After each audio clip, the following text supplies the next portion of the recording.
George Whitefield foi um grande evangelista do século XVIII. Ele, inclusive, foi conhecido como o príncipe dos pregadores ao ar livre. O George Whitefield, ele viajava por diferentes lugares na América e ele tinha um hábito. Todas as vezes que ele chegava em uma determinada localidade,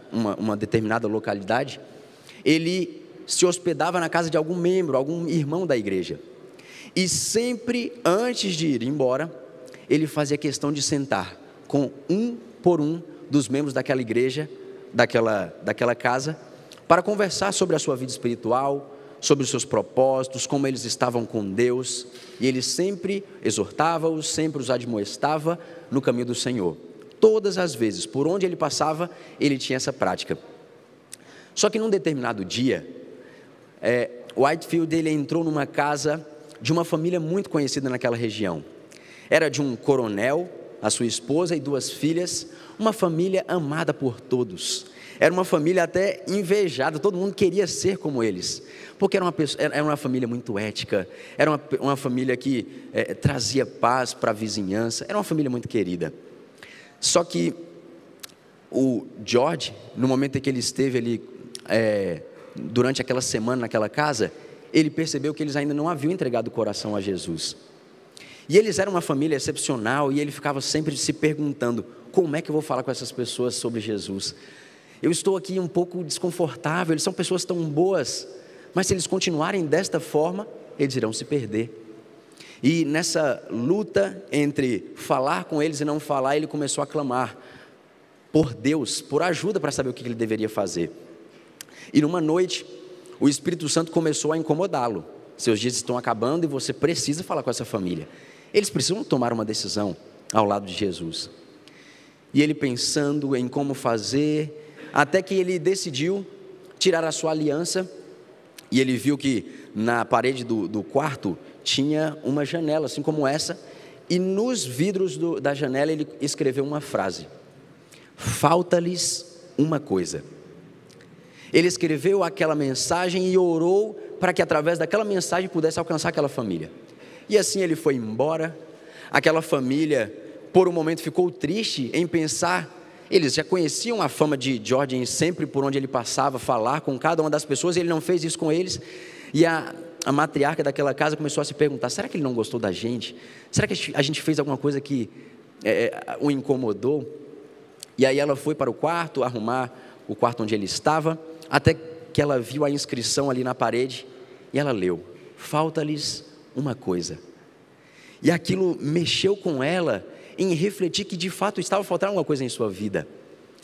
O Espírito Santo tocou o seu coração em perceber que ela precisava entregar a sua vida a Jesus. E ela chamou as suas filhas, depois chamou também o seu marido, e todos eles ficaram olhando para aquela inscrição naquele vidro, e o Espírito Santo os alcançou, mostrando que eles de fato precisavam entregar a vida a Jesus. E todos eles, naquele momento, se ajoelharam ali, naquela cama, e entregaram, todos, a vida a Jesus naquele momento. Falta-lhes uma coisa. Amigos e irmãos, falta-nos uma coisa. E você talvez se pergunte: como assim falta uma coisa? Eu já sou adventista, eu estou participando aí dos 10 dias de oração, eu devolvo o dízimo, eu sou uma pessoa direitinha, eu faço tudo da forma certa. Mas falta-nos uma coisa. O que é que nos falta? Falta-nos reavivamento e reforma. Precisamos de um reavivamento e de uma reforma. E por quê? Eu quero te convidar a abrir a sua Bíblia no livro de Joel. O livro de Joel é um livro escrito em um contexto em que o povo de Israel estava passando por muitas dificuldades. As suas plantações estavam sendo destruídas, eles também estavam com seca nos seus rios, e eles estavam desesperados, sem saber o que fazer. E Joel, usado por Deus, traz para aquele povo um dos sermões mais poderosos e tocantes a respeito do reavivamento e da reforma. Eu quero te convidar, juntamente comigo, lermos esse trecho de Joel, no capítulo 2, dos versos 12 ao verso 17. Joel 2, capítulo 12, versículo 12 até o versículo 17.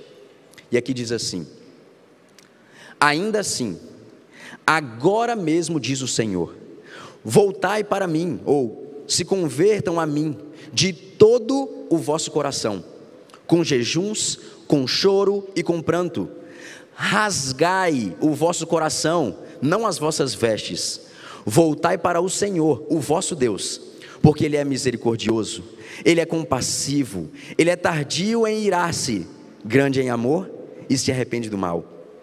Quem sabe se não se voltará e se arrependerá e deixará após si uma bênção em oferta de cereais e libação para o Senhor, o vosso Deus.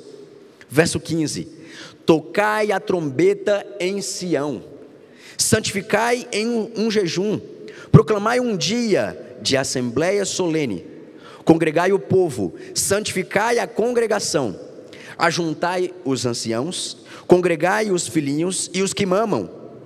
Saia o noivo do seu aposento e a noiva do seu leito nupcial. Chorem os sacerdotes, ministros do Senhor, entre o alpendre e o altar, e digam: poupa o teu povo, ó Senhor, não entregues a tua herança à vergonha, para que as nações zombem dele. Amigos, nesse trecho, Joel está fazendo um apelo para o povo de Deus. Aqui ele não está falando para pagãos, para pessoas que não conheciam a Deus, mas para o povo do Senhor, a igreja dele. Ele estava convocando toda aquela nação para uma mudança total. E ele diz no verso 13: rasguem os vossos corações, não as vossas vestes. Talvez você se recorde de que essa era uma prática comum no povo judeu, de que quando eles passavam por alguma dificuldade, por alguma tribulação, algum momento triste da sua vida, eles rasgavam as suas vestes em sinal da sua tristeza em que ele passava. Nós temos alguns exemplos em Gênesis 37, verso 34, Levítico 13, verso 45 e vários outros. Nós temos exemplos de que as pessoas rasgavam as suas vestes, mostrando para todas as pessoas da sua comunidade de que eles estavam tristes. Mas era possível a exibição de tais sinais exteriores de tristeza sem qualquer remorso, sem qualquer sentimento naquela ação. E foi por isso que Joel falou com que aquele povo deveria rasgar não as suas vestes, mas o seu coração. O desejo de Joel para aquele povo é que eles passassem por uma transformação completa. E a mudança interna, sendo ela o reavivamento, ela produz sempre atitudes autênticas nas mudanças exteriores. É impossível eu passar por um processo de reforma sem o reavivamento, e é impossível passar por um reavivamento sem a reforma. Eu queria a ajuda dos meninos para colocarem um slide aqui, uma citação de Ellen White que fala um pouco sobre o reavivamento. E enquanto eles colocam, uma coisa que a gente precisa sempre lembrar é de que sem uma real mudança interna, as manifestações de piedade, as manifestações externas, elas não passam de comportamentos hipócritas, espiritualidade fingida. Essas são algumas das características que eu, como um adorador, pretendo dar um culto a Deus, prestar um culto ao Senhor apenas de forma externa. E Ellen White diz: um reavivamento da verdadeira piedade entre nós, eis a maior e mais urgente de todas as nossas necessidades. Buscá-lo deve ser a nossa primeira ocupação. Amigos, a nossa igreja ela está preocupada com a vida espiritual dos nossos membros. O movimento de 10 dias de oração, eles não são por acaso. Nós precisamos entender a urgência de buscarmos um reavivamento verdadeiro e genuíno, uma mudança profunda em nossas vidas, em nossas atitudes, na nossa cognição. Um outro texto que ela diz a respeito também do reavivamento, ela diz assim: o povo de Deus não suportará a prova, a menos que haja um reavivamento e uma reforma entre o povo de Deus.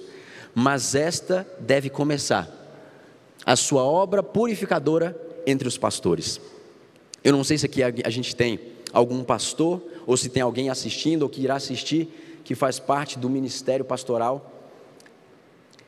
Esse apelo que Ellen White escreve, que Deus a revelou, mostra que o reavivamento ele precisa de fato começar em nós. Isso é um desafio. Não tem como a gente buscar ver as mudanças em nossos membros se isso não partir de nós.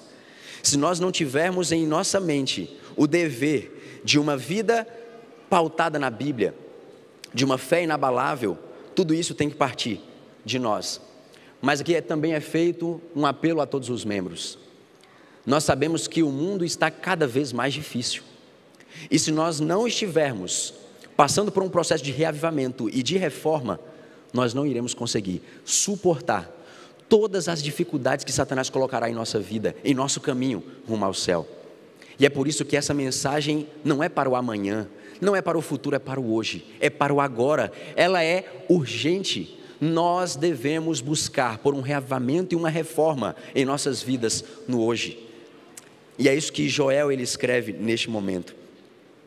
Essa é uma mensagem de Deus para cada um de nós. Nós precisamos nos mobilizar em oração, em clamor, se nós quisermos enfrentar os dias difíceis e terríveis que nós teremos pela frente. Mas aí vem uma pergunta: o que seria reavivamento e reforma? Eu tenho falado tanto aqui reavivamento e reforma. Ellen White, em uma revista, ela escreve que reavivamento e reforma elas são duas coisas diferentes.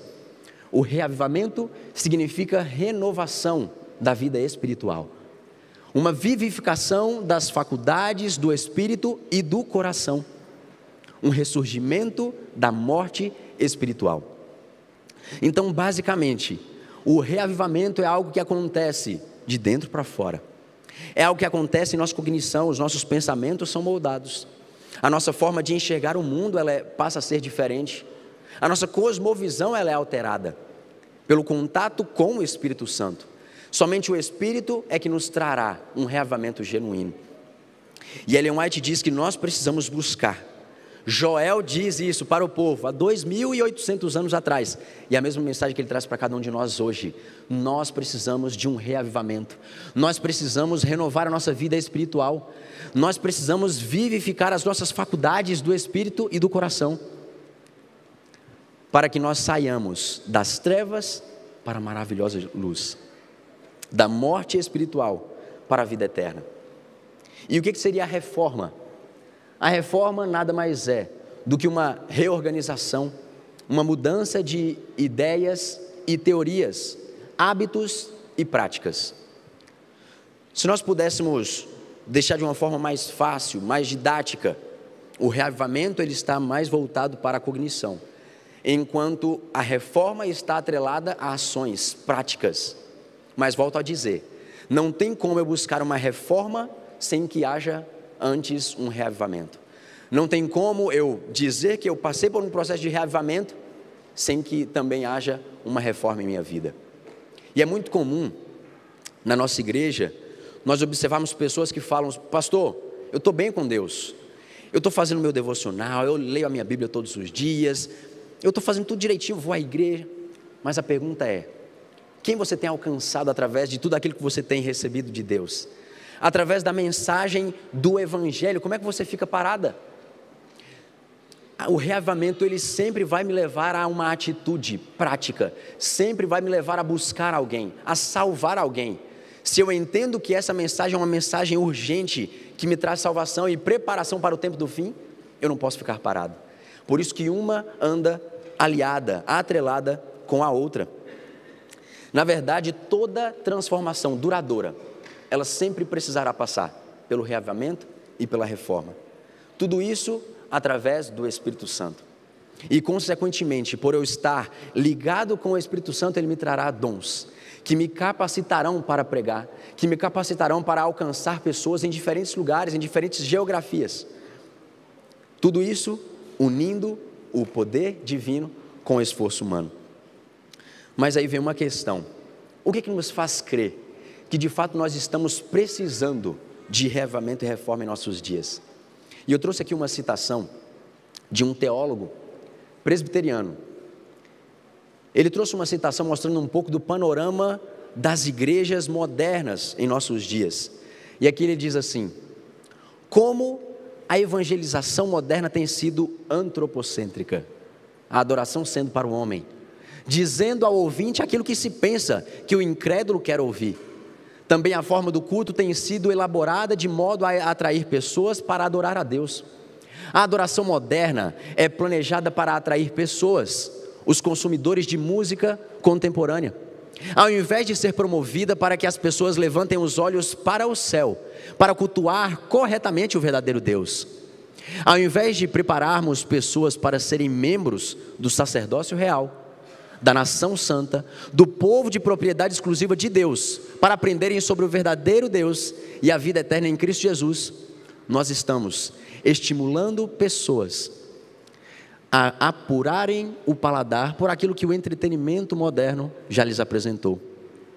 Antes que verdadeiros adoradores, estamos vendo pessoas preocupadas com o consumo musical e litúrgico, querendo ouvir o que lhes agrada e não o que agrada a Deus. Infelizmente, essa tem sido uma realidade cada vez mais marcante em nossas igrejas, onde as pessoas elas têm buscado cada vez mais pensar em estratégias de alcançar as pessoas, não para que elas conheçam o Deus a quem nós servimos, mas para que elas se encantem com o nosso templo, com a nossa música, com uma oratória bem feita. Mas nós precisamos alcançar essas pessoas para que elas se tornem povo escolhido, nação santa, separada para adorar ao nosso Deus. Nós não podemos nunca, amigos, trocarmos, invertermos a ordem de quem deve ser adorado. O grande problema e o que Satanás busca desde o início do mundo é de inverter, de que o ser humano seja adorado, de que o ser humano seja o centro das atenções, deixando Deus de lado. Mas nós precisamos e devemos buscar uma mudança radical. Nós não podemos permitir que as nossas igrejas elas sejam infectadas com o vírus do pecado, com o vírus do antropocentrismo. Nós precisamos colocar sempre Deus como centro e como a prioridade em nossas vidas. Há mais de 27 séculos, Joel já estava se referindo ao dia de Deus, ao dia da volta de Jesus. E aqui no verso 1 do capítulo 2, e no verso 2 diz: tocai a trombeta em Sião, e dai o alarme no meu santo monte. Tremam todos os moradores da terra, porque o dia do Senhor vem, e ele já está perto. Desde a época de Joel, as mensagens já eram pregadas para o dia do Senhor. É claro que aqui nós temos um contexto atual para aquela época, mas consequentemente todas essas profecias eram também colocadas para o dia da volta do nosso Senhor Jesus. Todos os domingos nós temos participado aqui de uma série especial de pregações evangelísticas, de temas doutrinários. E nos últimos 2 domingos nós falamos um pouco sobre os sinais da volta de Jesus e sobre a volta de Jesus. E nós temos percebido que de fato o dia do Senhor está muito próximo. Está muito perto de Jesus voltar. E é por isso que quando Joel ele menciona aqui no verso 1, tocai a trombeta em Sião, nós precisamos clamar, nós precisamos gritar para que todas as pessoas nos ouçam, mostrando que Jesus está perto de voltar, e nós precisamos passar por um processo de transformação. Ao tempo do fim, nós precisamos estar preparados, e para isso, nós precisamos do reavivamento e da reforma. Por isso nós precisamos tocar a trombeta em Sião.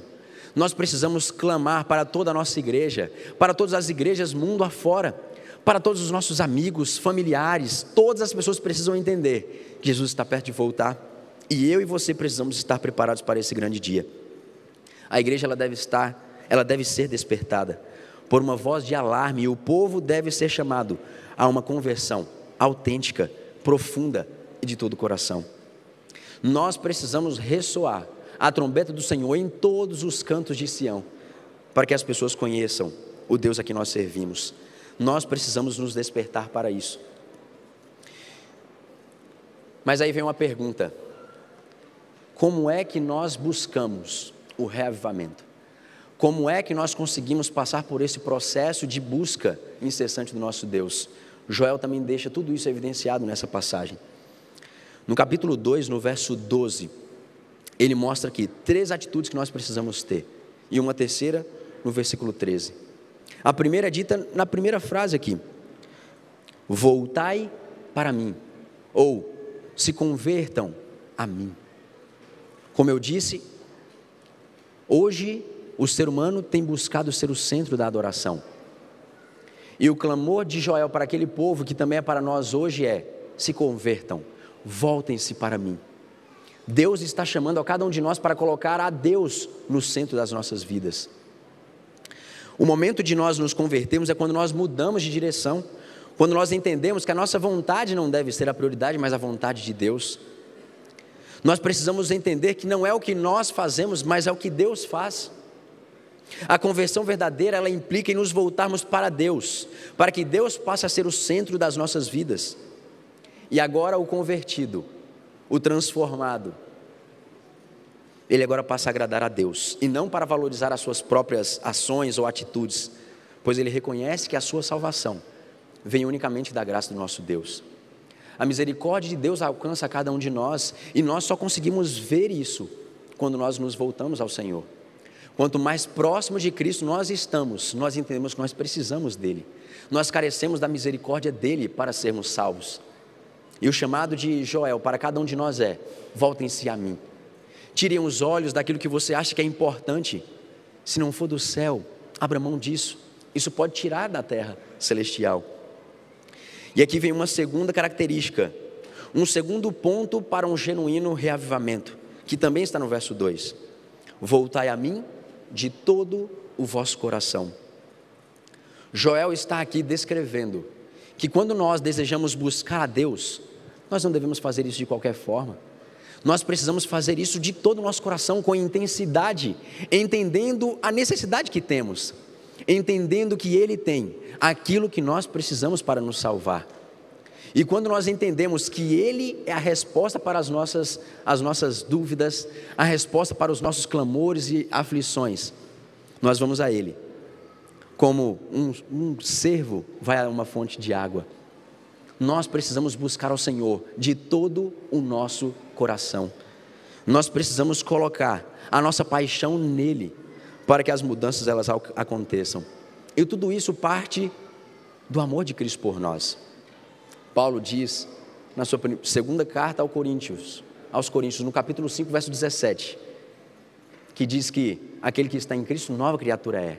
E nos versos anteriores ele diz que o amor de Cristo o constrangiu, nos constrange a sermos pessoas diferentes. Nós o amamos porque Ele nos amou primeiro. E o amor deve ser sempre a base da nossa adoração a Ele, sempre. Sempre Ele precisa ser o centro, para que dessa forma a nossa intensidade de amor por Ele cresça cada vez mais. Caminhando para o final, nós vemos aqui no verso 12 também, de que uma outra característica para um reavivamento genuíno está na forma como nós devemos buscar a Deus. Um reavivamento verdadeiro, ele é acompanhado de tristeza, de jejuns e de choro. Já parou para pensar nisso? Hoje, muitas pessoas aí afora entendem que reavivamento é aquele momento em que eu entro em um ambiente e pelo êxtase de uma música, pelo êxtase de algo emocional, eu chore e eu agradeça, eu fique feliz. E aqui Joel está falando que o reavivamento, a busca pela presença do nosso Deus, ela deve ser com jejuns, com pranto e com choro. Amigos, a tristeza é sempre uma consequência de entendermos quão miseráveis nós somos. Enquanto nós entendermos que nós estamos bem com Deus, enquanto nós entendemos que nós não temos nada para fazer em nossas vidas, Satanás ele se aproveita para nos colocar sempre no pedestal e pensar: filho, você não precisa fazer nada, você não precisa ir mais à igreja, você não precisa devolver o dízimo, você não precisa cantar a Ele, você não precisa ler a Bíblia, você está bem. Eu lembro de um momento que eu ainda estava fazendo faculdade de teologia, e nas visitas que nós estávamos fazendo, uma mulher que já estava estudando a Bíblia conosco há várias semanas, há vários meses, a gente chegou para ela para convidá-la a entregar a sua vida a Jesus. E nós conversamos um pouco sobre o plano da salvação para ela.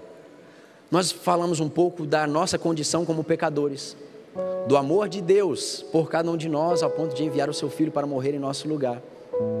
E eu perguntei a ela: você tem o desejo de que o seu coração ele seja transformado, restaurado, limpo de todas as marcas do pecado? E a resposta dela me espantou. E ela disse assim: pastor, eu não tenho pecado. Por que eu preciso entregar meu coração a Jesus se eu estou bem? Eu não tenho nada para pedir perdão a Ele. Eu não tenho nada para que eu me quebrante perante Ele. Ela declarou em alto e bom som que ela não tinha pecado.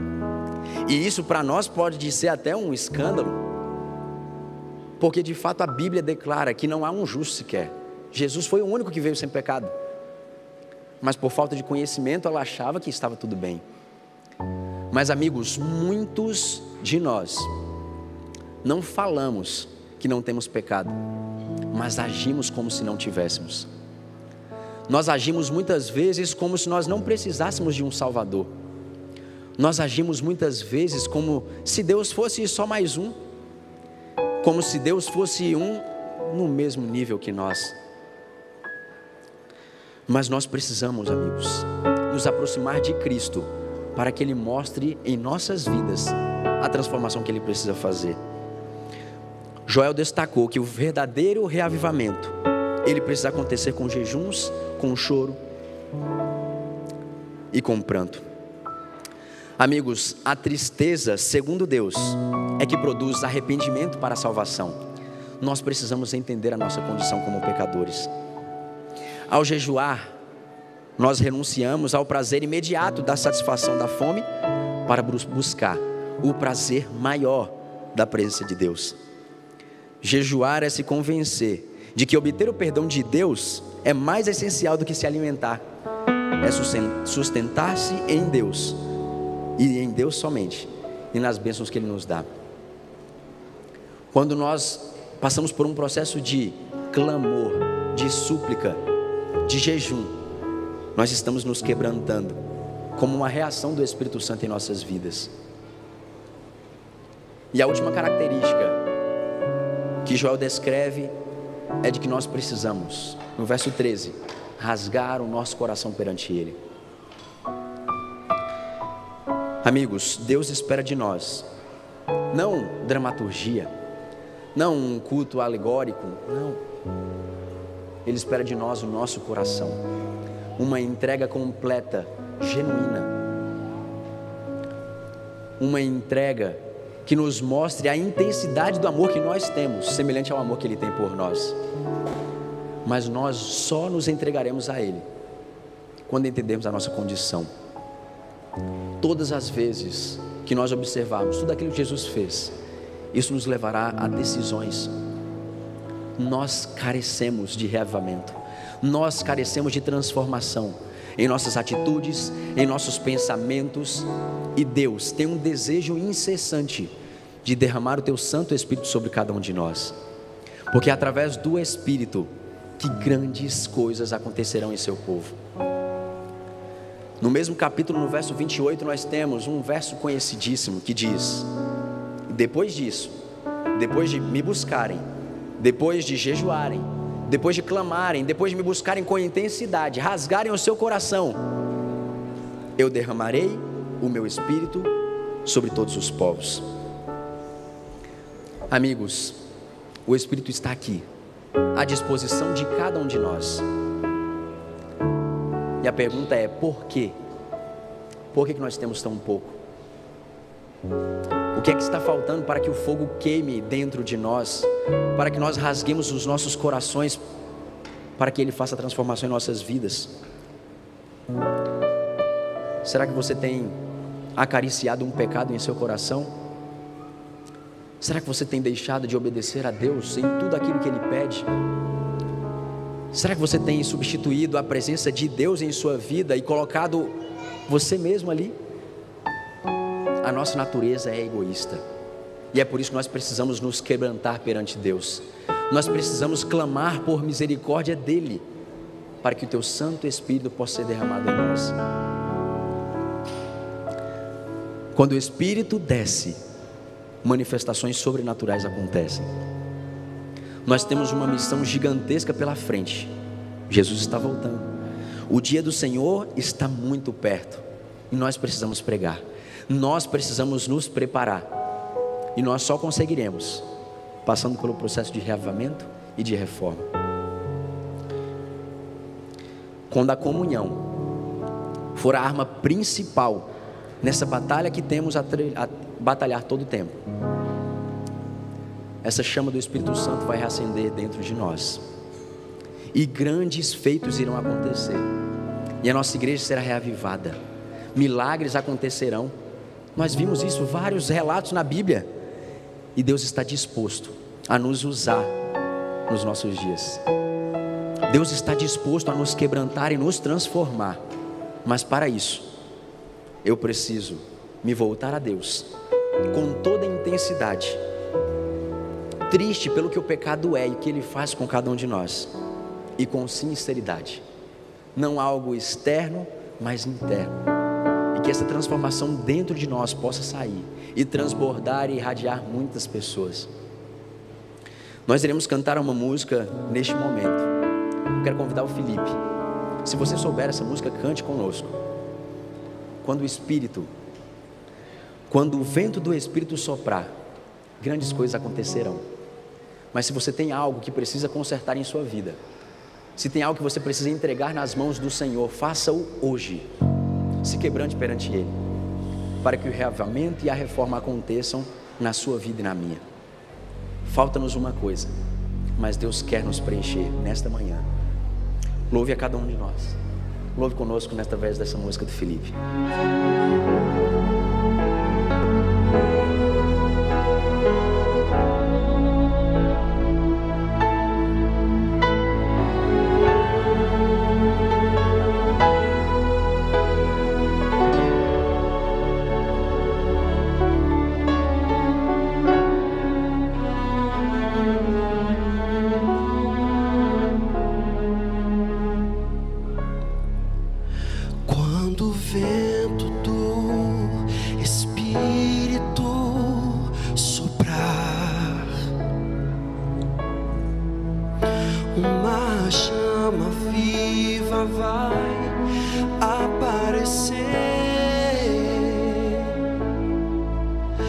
Nossos filhos e filhas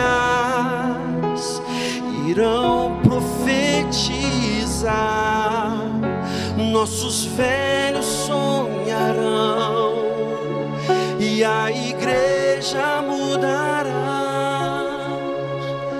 Quando a comunhão for a arma principal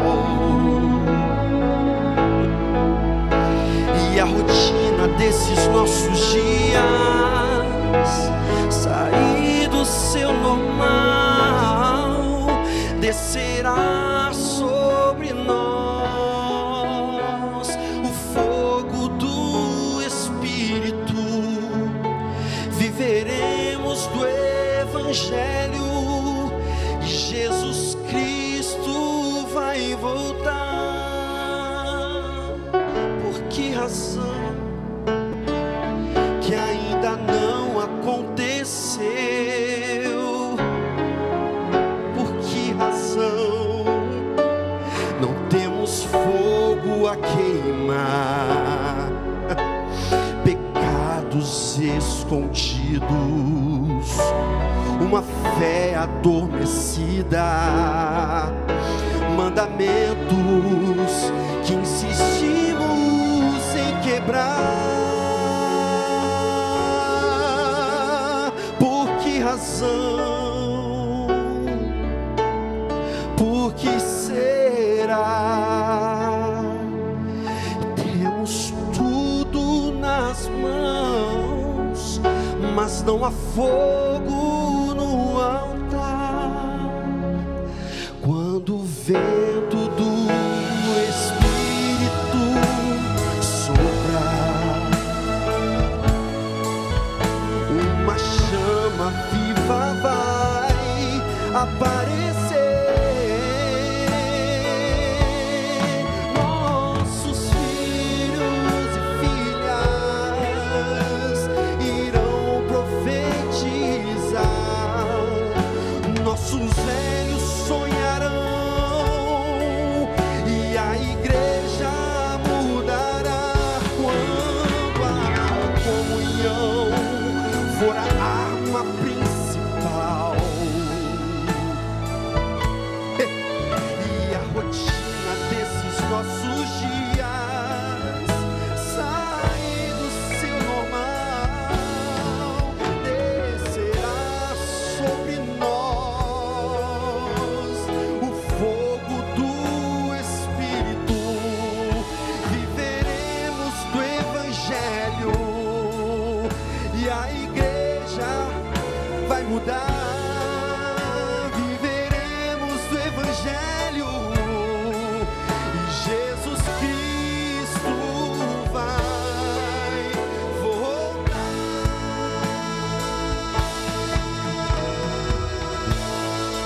pé para juntos clamarmos pelo Espírito em nossas vidas, para que a nossa igreja mude, que nós possamos ver muito em breve Jesus voltar. Oremos. Senhor nosso Deus, obrigado, Senhor, por mesmo sendo tão maus e pecadores, o Senhor tem o desejo de nos abençoar através do Teu Santo Espírito. Nesta manhã, Pai, nós clamamos a Ti, que o Teu Santo Espírito possa preencher este lugar, para que as mudanças elas possam acontecer, não de forma parcial, mas integral. Que todo o nosso coração possa ser entregue a Ti, Pai. Que os nossos olhos possam estar fixos somente no Senhor, porque nós queremos muito ver o Senhor Jesus voltar. Nós sabemos que muita coisa ainda precisa acontecer em nossas vidas, muitas transformações, muitas mudanças, mas com o Teu Santo Espírito nós conseguiremos. Por favor, Pai, coloque em nosso coração o senso de urgência para que essas mudanças aconteçam. Coloque em nosso coração o senso de urgência para que nós possamos proclamar em toda a Sião de que o Seu grande dia está chegando. Nos prepare, Pai. Tenha misericórdia de nós.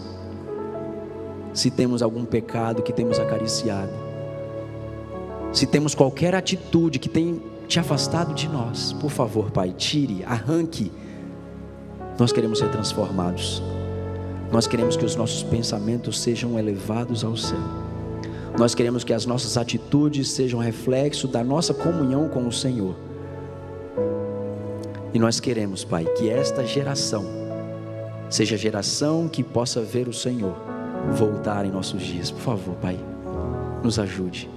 Derrame o Teu Santo Espírito sobre nós, e que todos nós entendamos que precisamos passar por um processo de reavivamento e de transforma e de renovação.